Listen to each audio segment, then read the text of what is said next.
कारी साहब, ये रहनुमाई फरमाइएगा कि दुआ की कबूलियत के लिए हलाल हराम का होना, वालिदैन की नाफरमानी का होना, ये इस सबब भी क्या दुआ रद्द हो जाती है? जी, ये चीज़ भी बजा फरमाया आपने, कबूलियत में रुकावट बनती है। बल्कि हराम माल का सबसे पहला असर ही यही है कि दुआ की कबूलियत ख़त्म हो जाती है। बाकी चीज़ें, बाकी इबादत, नमाज, रोज़ा, वो बाद में है। लेकिन इसी तरह हदीस में आता है, अल्लाह के हबीब ने फरमाया कि हराम खाने वाले का जिस्म उसके लिए दोज़ख ज़्यादा हकदार है कि ये उसका ईंधन बने, अल्लाह, हराम खाने वाले का।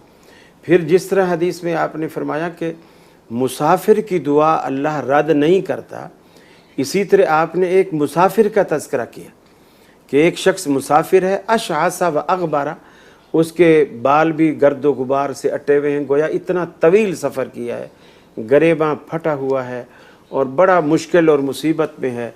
फ़यक़ूल या रब या रब, और अल्लाह रब्बुल आलमीन को अपनी मुश्किल में पुकारता है। और अल्लाह रब्बुल आलमीन कहता है कैफ़ युस्तजाबु लिज़ालिक मतअमुहु हरामुन मशरबुहु हरामुन मलबसुहु हरामुन व गुज़िया बिल हराम। इसका खाना, इसका पीना, इसका ओढ़ना बिछोना सब कुछ हराम का है, हराम इसकी घुट्टी में पड़ चुका है, इसकी दुआ को कैसे कबूल किया जाए? गोया हराम खाने का सबसे पहला नुकसान ही यही है कि उस बंदे की दुआ कबूल नहीं होती। बिल्कुल। और दूसरी बात, अगर वो उसी हराम पैसों से एहराम ख़रीद कर, एहराम बांध कर, तलबिया पुकारते हुए अल्लाहुम्मा लब्बैक ला शरीक लक लब्बैक कहते हुए दियार हरम की तरफ जाए, तो अल्लाह रब्बुल आलमीन कहता है ला लब्बैक वला सादैक, ना तेरी ये हाज़िरी कबूल है और ना तेरा आना कबूल है, ना हम तेरे लिए कुछ आगे, गोया उसकी कोई इबादत कबूल ही नहीं है। तो इसलिए हराम से बचना। और फिर इसके बड़े फ़ायदे हैं। अगर डॉक्टर साहब कोई शख्स अपने और अपने बीवी बच्चों के पेट में हलाल निवाला डालता है, तो ये हलाल की शान है, उसकी औलाद यकीनन उसकी फर्माबरदार होगी, अल्लाह, उसकी बीवी उसकी फर्माबरदार होगी, अल्लाह और उसके रसूल के अहकामात की पाबंद होगी। वो ऐसी औलाद होगी कि दुनिया मिसालें देगी कि अल्लाह औलाद दे तो इस जैसी दे। ये हलाल की बरकत, ये हलाल की बरकत है और उसके समरात हैं।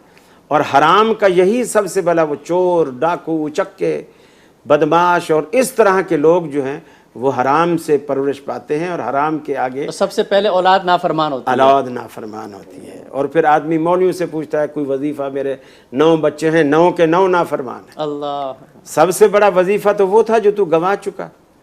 और इसकी चीज़ शुरू से, जब आप बच्चों को उसकी शादी के वक्त अपनी बहू ला रहे हैं, गोया बच्चों आने वाली नस्ल की माँ ला रहे हैं, वहाँ से आपका इम्तिहान शुरू हो रहा है। आप कहाँ से ला रहे हैं, किस घराने से, किस मुआशरे से, किस मिजाज की औरत खातून जो है अपने बच्चों को दे रहे हैं, जिसने आगे आपके पोतू नवासों के लिए जो है आगे नर्सरी पैदा करनी है। तो ये सारी चीज़ें, हराम का तो बहुत बड़ा वबाल है। रसूल अक़दस सल्लल्लाहु अलैहि वसल्लम ने यह भी फरमाया कि जिस शख्स ने एक निवाला भी, एक लुकमा भी हराम का अपने अंदर डाला, 40 दिन तक अल्लाह रब्बुल आलमीन उसकी नमाज को कबूल नहीं करता। अब अंदाज़ा लगाइए कितना बड़ा वबाल है।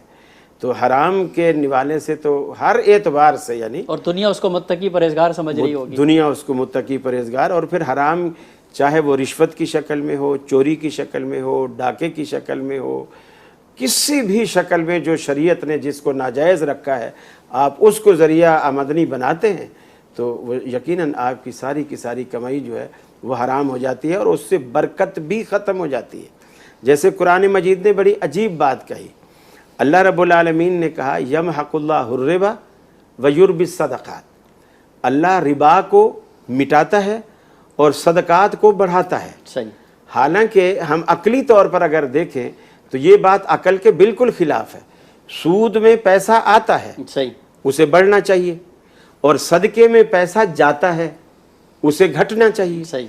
लेकिन अल्लाह ने हमारी अकल के बिल्कुल खिलाफ कि सदकात को अल्लाह बढ़ाता है, उसमें बरकत डालता है, और सूद को अल्लाह मिटाता है, उससे बरकत को निकाल देता है। वो उसका यही एक फ़लसफ़ा सामने आता है कि मिसाल के तौर पर मैंने आज रिश्वत से 1 लाख रुपया किसी से ले लिया, अभी मैं ऑफिस में ही बैठा था और घर से फ़ोन आया कि तुम्हारा बच्चा जो है वो सीढ़ी से गिरा है और उसकी दोनों टांगें टूट गई हैं। मैं भागा हुआ उसको लेकर किसी भी आगा खान में कहीं भी गया, उन्होंने आगे 4 लाख का बिल बना के रखा। आया था मेरे पास 1 लाख, लग गया अब 4 लाख, बरकत ख़त्म। बरकत। और ऐसे गरीब लोग जो सारा दिन मेहनत मजदूरी करते हैं और शाम को 700, 800, 900, 1000 रुपया कमा के आते हैं और उनके घर में मोल्टी के मास्टर फोम का जो मोल्टी मास्टर फोम है ये भी नहीं होते, बेड नहीं होते, एसी नहीं होता, कुछ नहीं होता, तकिया तक नहीं होता, बाजू सर के नीचे रख के सोते हैं और सुबह बीवी धक्के दे के उनको उठाती है, तुम्हारी मजदूरी का टाइम हो गया है। गोली खा के नहीं सोते, बगैर गोली और बगैर तकिए के उनको नींद आती है। और अल्लाह उनको ऐसा दुख नहीं देता जिस पर उनका खर्च हो, सारी गुजर बसर उसी हलाल कमाई में पूरी हो रही होती। कभी सर में दर्द भी हो जाए तो पान वाली दुकान से पोस्टान की एक गोली लेते हैं, चाय के कप के साथ उसको पी लेते हैं, सुबह तक हशाश बशाश होते हैं। क्या बात है, बहुत बहुत ही उम्दा।